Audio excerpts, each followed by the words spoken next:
समस्थियाव माबायदि फोसावदिङो रायजोफ्रा माबायदि दासिम सराइबिल समस्थियावहाय दासिम UPPL नि फोसावदिंनाया जोबोद मोजाङै सोलिगासिनो दं। रायजोनि रेसपन्सआ जोबोद मोजां। रायजोफ्रा जेरावखि थाङा मानो UPPL नो आशीर्बाद होदों। प्रमद बर' सारनि जे 5 बोसोरनि खामानि, बिथाङा जे जोंनि ओनसोलाव सान्थि गायसनबाय, सान्थि गायसनखांनानै मोनफ्रोमबो जाथि जनगोष्ठीनो दिनै न्याय होबाय। न्याय होखांनानै बड'लेण्ड ओनसोलखौ जौगानाय फारसे बिथाङा गोख्रैयै लानानै थांगासिनो दं। बेफोर गासिखौबो मोजां मोनजोबनानै सराइबिल समस्थिनि भटार रायजोफ्रा दिनै UPPL नो भट होनो थाखाय थियारि जानानै दङ। गोबां रायजोफोरनि माखासे जथुमनायखौ नायोब्ला नोंथांनिया बे समाव सरसेयाव दङ। थारैनो BPF दोलोनिफ्राय नोंथांनि नोजोराव माबायदि दङ? सराइबिल समस्थियाव ओरैनो कन्टेस्टआ UPPL आरो BPF नि गेजेरावनो जागोन। थांनाय समफ्रावबो जेब्लायबो UPPL आरो BPF नि गेजेरावनो कन्टेस्टआ जाबोदों। एबारनिया एसे जुनिया, कन्टेस्ट दङबाबो UPPL आ गोबां बिबांनि भट लानानै सराइबिलाव देरहागोन, बियो रोखा जाबाय। रायजोफ्रा दिनै दले बले गावसोरनो मेल खुङै खुङै UPPL खौ लेंहरदों। हर सान बिथांमोना 2 घन्टा 3 घन्टा नेनानैबाबो आंजों रायज्लायनो थाखाय बा UPPL नि कर्मिफोरजों रायज्लायनो थाखाय, सावरायनो थाखाय भट होगोन। भट होखांनायनि उनाव गावसोरनि जेंनाफोरखौ सुस्रांनानै होनांगौ, बेफोरनि रादाय लानो थाखाय बिथांमोना 2 घन्टा 3 घन्टा नेनानै थायो। जोबोद गोसोआव दुखु मोनो रायजोफोरखौ बेबायदि नेहोनानै। खिन्थु नाथाय रायजोफ्रा नेनायनि उनावबो नुजाहैखाङोब्ला जोबोद रंजाखाङो बिथांमोना। बेफोर गासिखौबो नायजोबोबा UPPL आ जे सराइबिल समस्थियाव देरहासिगोन, बियो रोखा जाबाय। 5,000 भटनि बेलायाव गावस्राजोबनानै गुबुन गुबुन दोलोआव नोंथांनिया बेसेबांसो थागोन सानो? बेखौ बुंनाया जोबोद गोब्राब जे बेसेबां भट मोनमारगोन, बेसेबां पल जागोन, बेखौथ' पल जाखांनायनि उनावसो मिथिगोन। आरो 26 सेप्तेम्बराव जेब्लानाखि रिजाल्टआ ओंखारगोन, ओइदिनखालिसो बेखौ रोखायै मिथिजोबगोन। खिन्थु UPPL आरो BPF नि गेजेराव देरहानायनि फारागा गोबां जागोन। UPPL आ जे देरहागोन, BPF खौ फेजेननानै बेयो रोखा जाबाय। आरो फारागा गोबां गिदिर जागोन, देरहानायनि फारागा।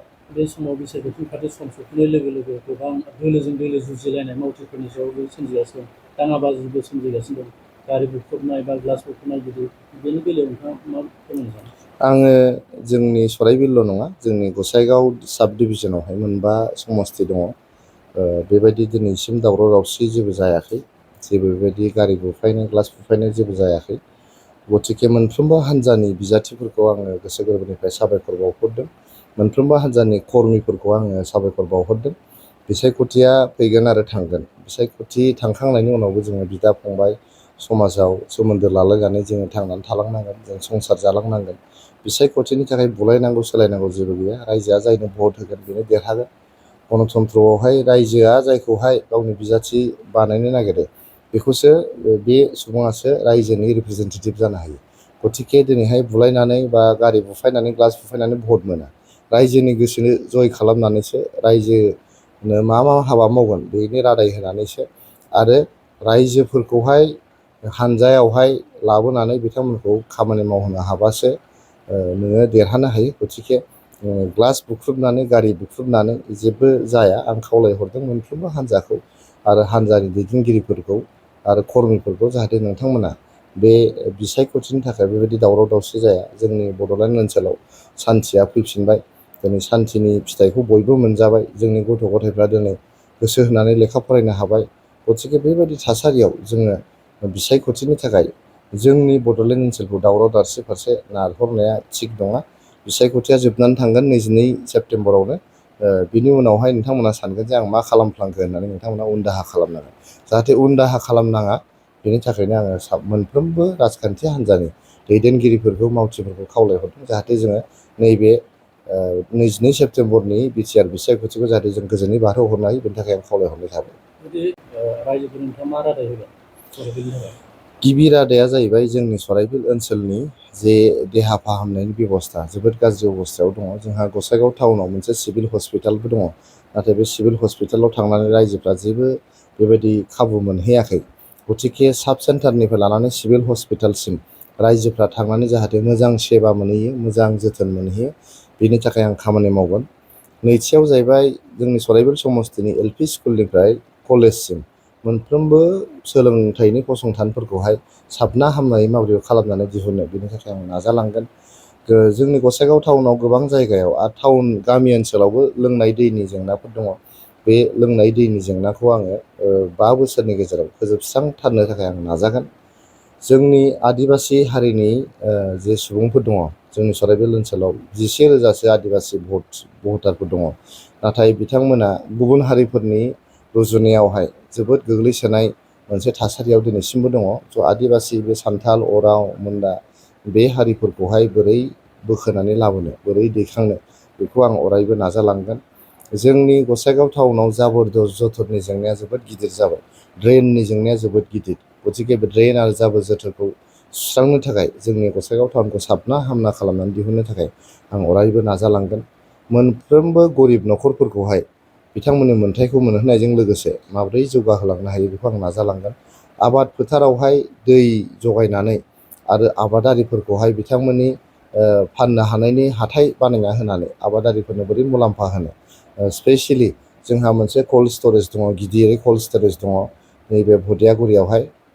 बे कल्ड स्टरेजखौहाय जोङो रिभाइभ खालामनानै बेयाव आबादारिफ्रा आलु जा, गुबुन माइ माइरं जा, बेखौ दोनथुमनानै जेब्ला हाथायाव बेसेन गोसा जायो बेफोर मुवा बेसादा, अब्ला फाननानै जाहाथे बिसोर बांसिन मुलाम्फा मोननो हायो। बेनि थाखायनो बे कल्ड स्टरेजखौ रिभाइभ खालामनो थाखाय आं सानदों। बेबायदिनो गोबां परिकल्पना, गोबां प्लानिं आंहा दङ। देरहाखांनायनि उनाव रायजो राजाजों सावरायनानै बेफोर प्लानिंफोरखौ एगजिकिउट खालामनो थाखाय आं नाजालांबाय थागोन। स्टार केम्पेइनारनि खोथा बुंनो हाग्रामा महिलाफोरा बिटिआरआव सेकेन्ड पजिशनाव आरो फार्स्टआवनो माने गिबि मन्थ्रिया दंमोन। स्टार केम्पेइनार रावबो स्टार जानो हाया। रायजोफ्रा जुदि गनायोबासो स्टार जानो हायो। नों गावखौनो गाव स्टार होननानै सानना लायोबा बेथ' मोनसे रोखोमनि मेगल'मेनियासो बियो। गावखौनो गाव माने गोजौआव दं होननानै साननानै लानाय, बाराव बिरबायगासिनो दं बिथाङा। गथिखे गावखौनो स्टार होननानै लानो थाखाय रावहाबो मोन्थाय गैया। रायजोफ्रा सोरखौबा स्टार बानायोबा, रायजोआ अनसायोबासो नोङो स्टार जानो हायो। गथिखे गावखौनो गाव स्टार होननानै मुंख'नानै लाग्रा मानसिया माब्लाबाबो स्टार जानो हाया।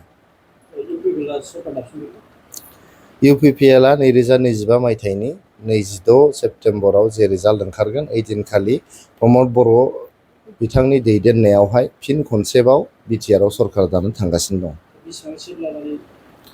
सिटआ दिनैनि तारिखआव एनिथिं बिटुइन 22निफ्राय 22सिम जोंनि इन्टारनेल सार्भेयाव फैगासिनो दं। बियो माने फैगौ समफ्रावहाय बारायलांबावनोबो हागौ। जेरैहाय जोंनि केम्पेइना दिनै पिकआप जादों, केम्पेइना जेरैबायदि दावखोलांबाय थादों, बेबायदिनो जोंनि सिटआबो लासैनो बारायलांबाय थानो हागौ। एनिथिं बिटुइन 22 to 26आ जोंनि इन्टारनेल एग्जिट पल।